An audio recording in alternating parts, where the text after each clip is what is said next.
Welcome to a special episode of whether this is the Freedom Footprint Show or just something else on the Konsensus channel. We're not quite sure yet, but we're here with Knut Svanholm and shadowy super publisher Niko Laamanen. And I am, of course, BtcPseudoFinn, and we're going to talk about Knut's new book, Praxeology, The Invisible Hand That Feeds You. Knut, take it away. Well, good to be here, Luke. And good to have Niko here too. Niko had a huge part in making this book happen. This is, as you said, my latest book. Where is it? Over here. You got it. I started writing this in December, and we finished editing it just a couple of weeks ago. I don't know where we are. We should tell people what date it is. This is the 9th of April. So we're doing this. We're pre-recording this because I'm pretty busy here in April and May. I'm going to Sydney first, and then to Stuttgart, and then to Miami, maybe to Munich, and then Prague. So I'll be doing my whole pinball routine, bouncing across the world. So we thought we'd talk about this book, but it could be good to know when we do this, because the product isn't finished yet, is it, Niko? We're almost done. We're like 95% done at this point. Wouldn't you agree? Yeah, at least. I mean, it's you said you started in December. It's been progressing pretty quickly, and a huge shout out to Mel Schilling as well, who's been co-editing the book with me. Yeah. We make a great team, all of us that we've been working on the book tirelessly. There's of course other people also involved who've read it, but I would say with confidence that the content is good. And sorry for calling you Niko. I forgot that I was supposed to call you shadowy super publisher. That's all right. You have your shadowy super publisher outfit on. Yes. For those of you who don't know, this is Niko. He's my boss. That's Stop saying that. All right. Yeah, the Praxeology book. I realized one day that there's a hole in the market for an entry level Praxeology book. I view Praxeology as the great missing school subject. To me, like deep diving into the works of Ludwig von Mises and Murray Rothbard after having fallen down the Bitcoin rabbit hole was very, very eye-opening, and I just couldn't stop reading. And I know that a lot of other Bitcoiners have had the same experience, but there's no real entry-level book. Human Action, the Bible of Praxeology, is like 400 pages long and not very accessible. So I thought I'd make this, and I found the structure for the book from a YouTube series called Prax Girl that I can highly recommend. It's a woman from New York that teaches you about Praxeology in short 1-minute lessons, and I sort of based the structure of the chapters on that, because Praxeology builds from a certain set of axioms that are irrefutable about human action. It's the science of human action. And it starts from a certain set of axioms. The first one being human action is, let's see if I remember it. Human action is purposeful behavior.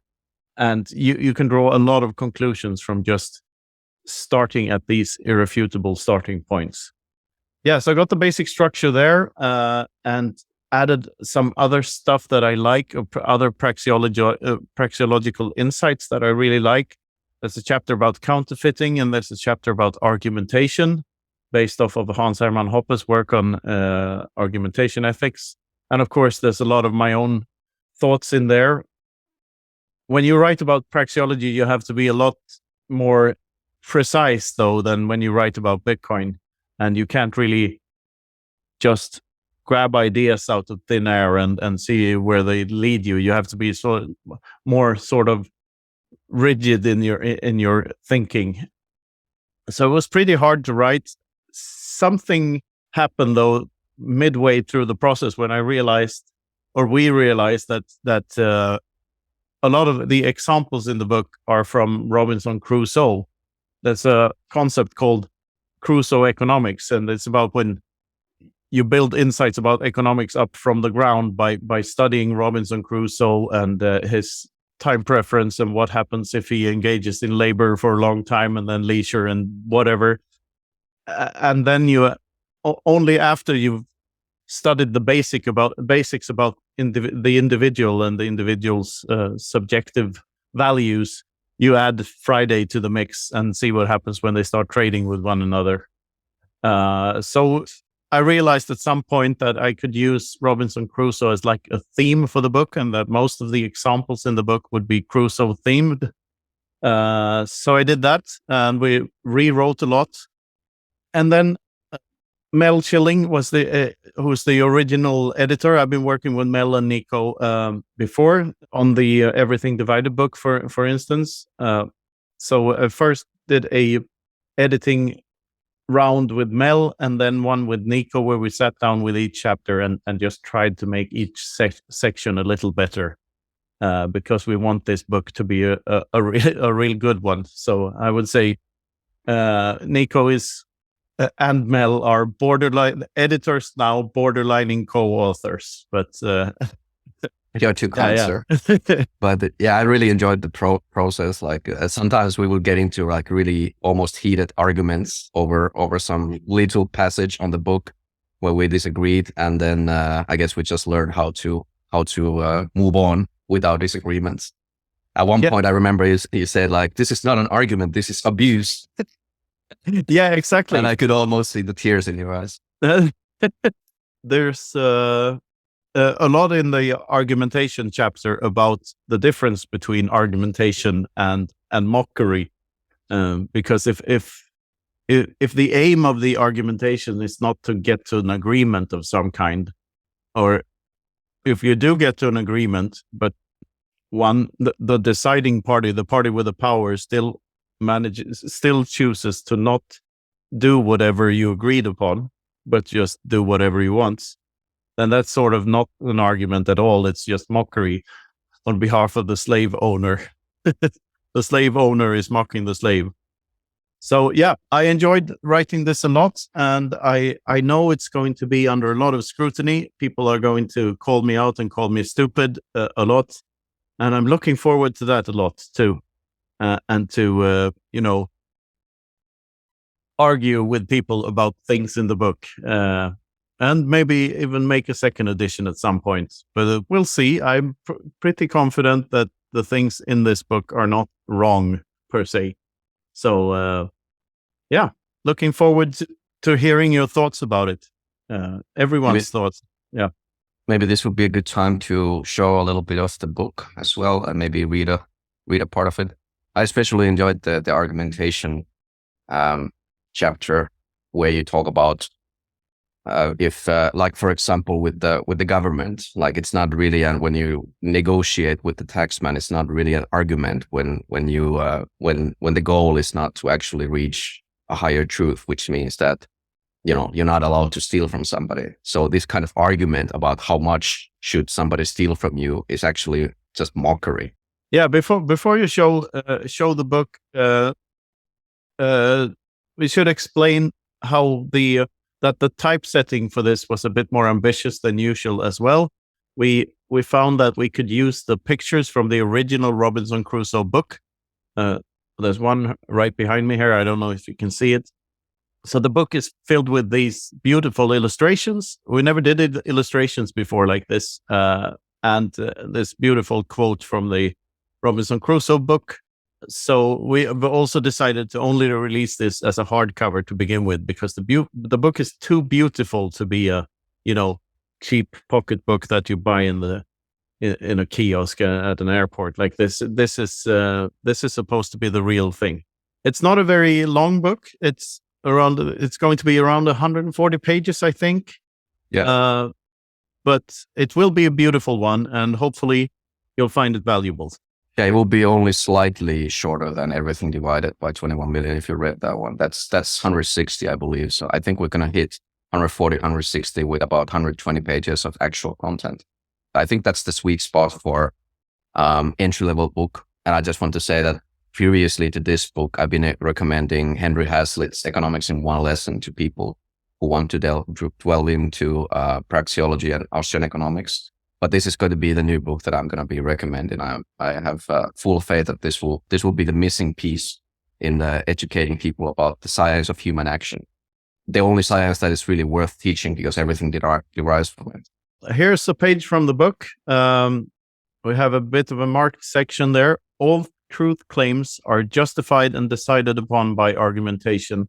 One cannot dispute this claim, since expressing an opposing view would be an attempt to justify one's claim via argumentation in itself. So there's that. Arguing is purposeful behavior, hence it's a human action. In arguing, people use physical means, notably their bodies, your vocal cords, your tongue, your lungs, to achieve a specific end, an agreement on the truth value of a particular position. So when you argue, you're trying to get to a certain point. You're trying to get to the goal is always agreement. You might not reach agreement, and the truth you agree upon might not be very truthful at all. You could agree that there's a flying spaghetti monster or something, and that wouldn't really make that more true in reality. But still, argumentation is the peaceful way of resolving conflict. The other way you have of resolving a conflict is by violent means. And praxeology can tell us what happens when you choose to use one rather than the other. This has been a great overview so far of kind of what the book is and a little bit about the history of it. Now, can you talk a little bit about the content in a little more detail, or maybe a preview of even the chapter titles, that sort of thing? The first chapter is called Action, and it describes what a human action is and why people do what they do, or why, like, praxeology doesn't really concern itself with the whys of why people do things, but instead admits that we all act. One of the basic axioms is man must act, which means that we must do stuff in order to survive. Otherwise, we just die if we don't act. So man must act is one of the axioms of praxeology. And by action, we mean purposeful behavior. That is, that you do something with intent. You find yourself in a state of uneasiness, and you want to relieve yourself of that uneasiness. And you do that by predicting the outcome of an action and what it will lead to in the future. And then you decide what action to take, and you take the action, and you see where you end up after having done it. So, for instance, if I choose to drink a glass of water because I'm thirsty, if I'm thirsty, I'm in a state of uneasiness. So I decide that drinking a glass of water is the highest thing on my priority list right now.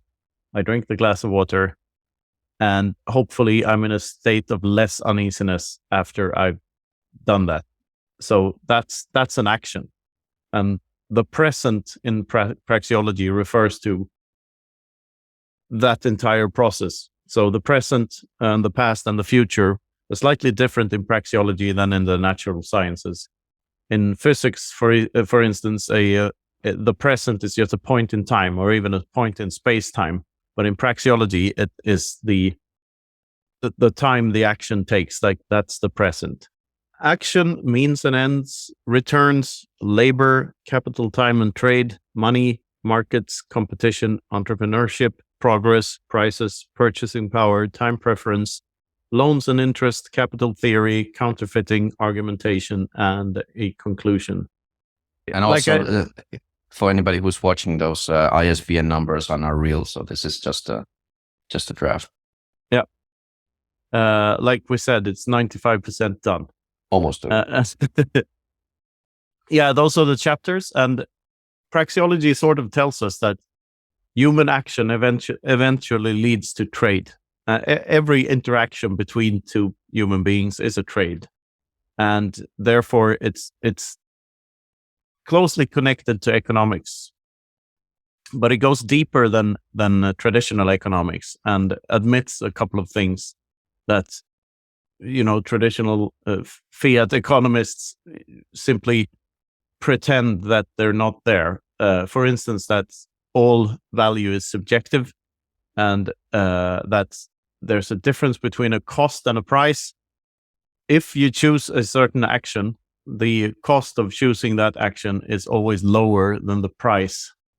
And if you choose to not do something, like buy a bottle of milk, that means that the cost of buying the bottle of milk to you at that moment is higher than the price of the bottle of milk.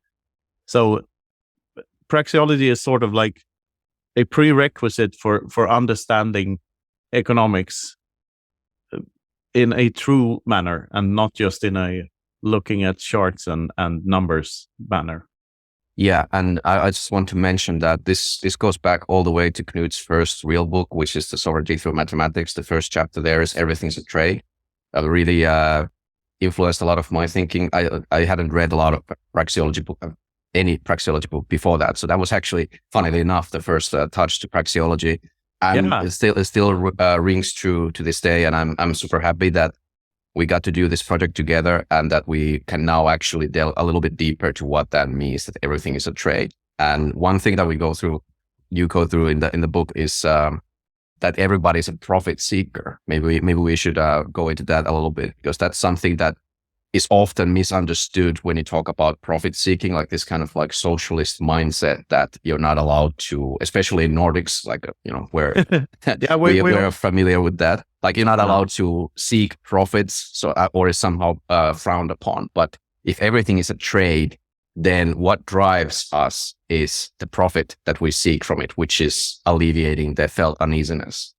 Yeah, and it's important to remember that profit is not a monetary term. It's a psychological term. You can either profit from an action or lose from it. Like, we're all seeking profit. That is, we seek to end up in a state of less uneasiness than we were previously in. That's all profit is. Like, we want to maximize.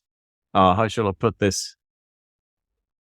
We want to get closer to our goals, our desires or our ends.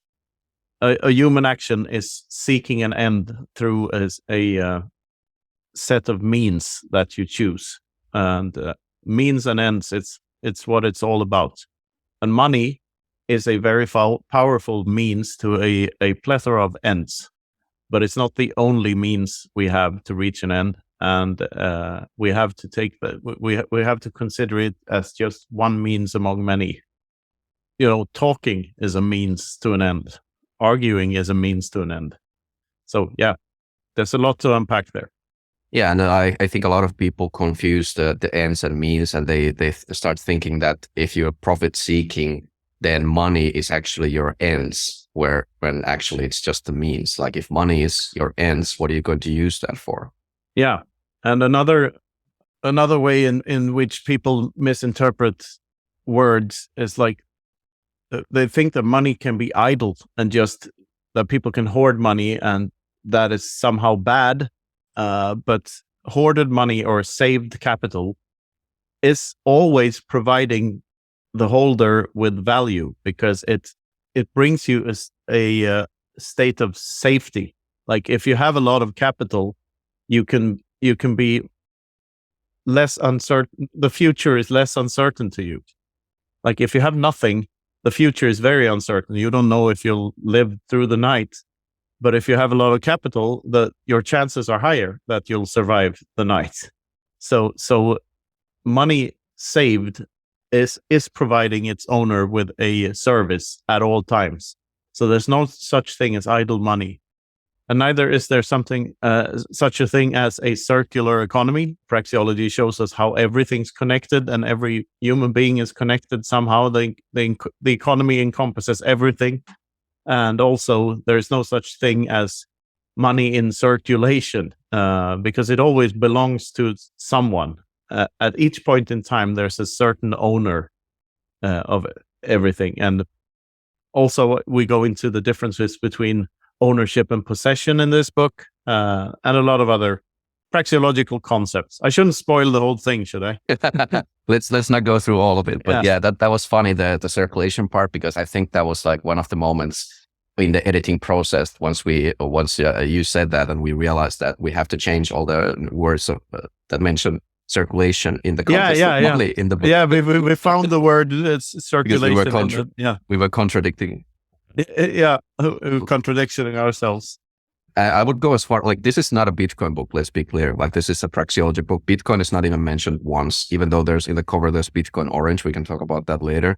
But I would go as far as to say that understanding Praxeology is prerequisite to understanding Bitcoin. Like, there's too many people who are in it for tech. Like, it's not a technology. Bitcoin is, sure, I mean, you can say that it's an information network, and it has nodes and it has computers, and it's a technology in that way, but it's also much, much more. It's something that, like Satoshi said, there's really nothing to compare to. And I think that's a fallacy that a lot of people fall into. They start comparing it into stocks or money or whatever, technology, and it's none of those and all of those. So yeah, maybe go into that a little bit. Yeah, I try to not mention Bitcoin at all in this book, but I guess I mentioned it in this interview. But that's one of the things I set out to do when writing the book was like, I'm not going to mention Bitcoin once, because I find the creative process to be easier if you set some limits to what you can and cannot do. Because then you force yourself to think in other ways, and that somehow makes the process easier. Maybe a little bit about kind of how it came together in such a short time, and a bit about the editing process, how that went. Yeah, I have a friend. I have a friend down here in Spain who has an apartment, and he was, kind enough to lend me this apartment so that I could sit in this apartment and write the book, and not have my kids and my wife around to ask me stuff all the time. So I had some time by myself, and it's always good to like zone out when you're trying to write something, because you sort of need that peace of mind. And as soon as you get interrupted in the process, it gets very hard to find your way back. But yeah, so the writing process was pretty smooth. But I think that the book really came alive in the editing process, and also when we decided to, or when I decided to put Robinson Crusoe everywhere instead of Alice and Bob. But the editing process, we spent like on average 2 hours on each chapter, I think, Niko, just reading through the entire thing and making sure that every sentence was the best it could be. So yeah, basically the process was that we would spin up a Zoom call. We would open the cloud document, looking at the same thing, and then Knut starts reading through it, and then I'm like, hold on a second, that's so stupid. Like, let's try to work on that. Like, that doesn't work, and then we would go into this like if an argument, and then come up with some kind of suggestions, and then move on. Yeah, and we haven't killed each other yet, so I guess it's that was really educational process, actually. Like, sometimes it's annoying when somebody's saying like, no, that's shit. Like, of course it is. It's super annoying, but I think we did good. Yeah, and I think it's educational for both of us, because, like, for one, just having fresh eyes on it and someone coming up with better suggestions, that's good in itself. But also when you have to like defend a standpoint, or you have to steelman your arguments, that's how you learn. Or that's a very powerful way of learning something, is to try to argue for it or try to argue against it. And you have to argue with yourself, and you have to really dissect a proposition to see if it's correct. And when writing about human action, you'll have to like really walk through it in your head so that you're not saying anything that contradicts itself. So a very very rewarding process, I would say. And there's we should say something about the foreword. The foreword is being written at the moment by Rahim Tagisadegan. I hope I didn't butcher his name too much there. I've been trying to learn how to pronounce his last name, but I'm very proud that he said yes to writing the foreword.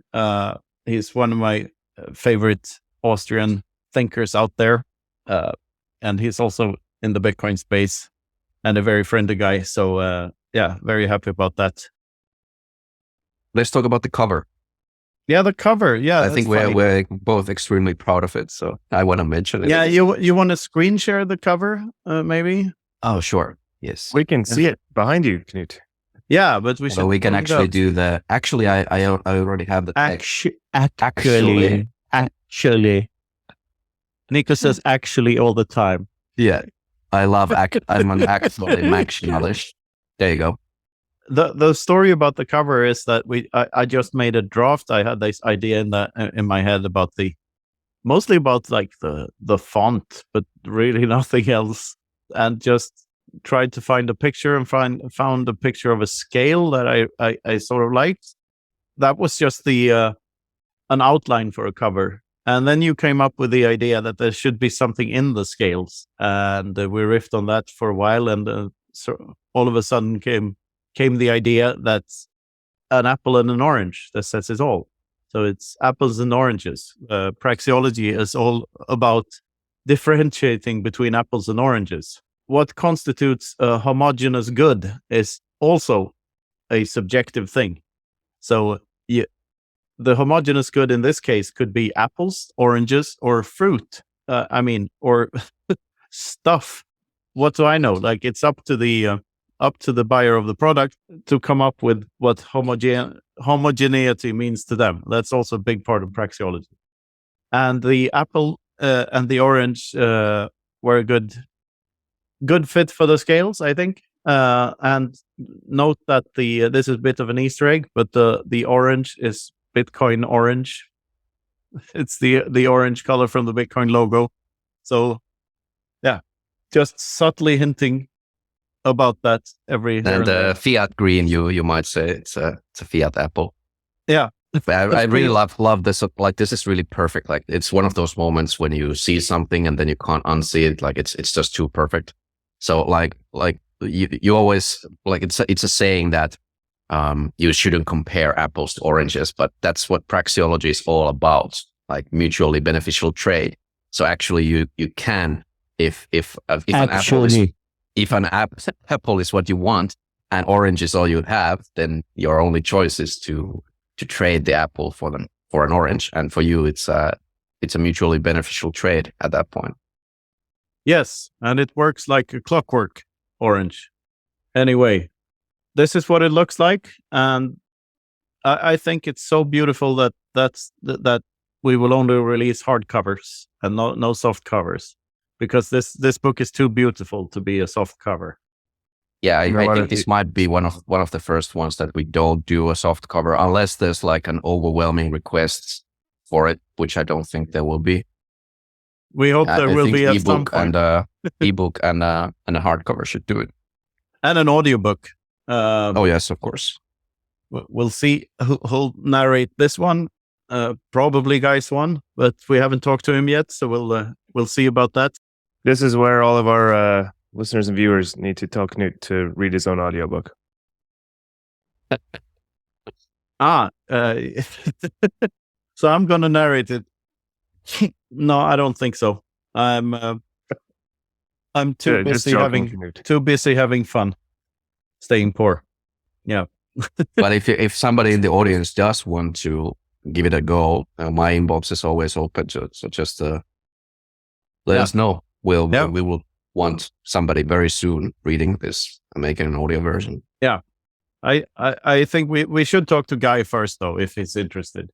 Anyway, this is the Praxeology book, and I never talked about it before, so this has been a fun experience. I hope you like it.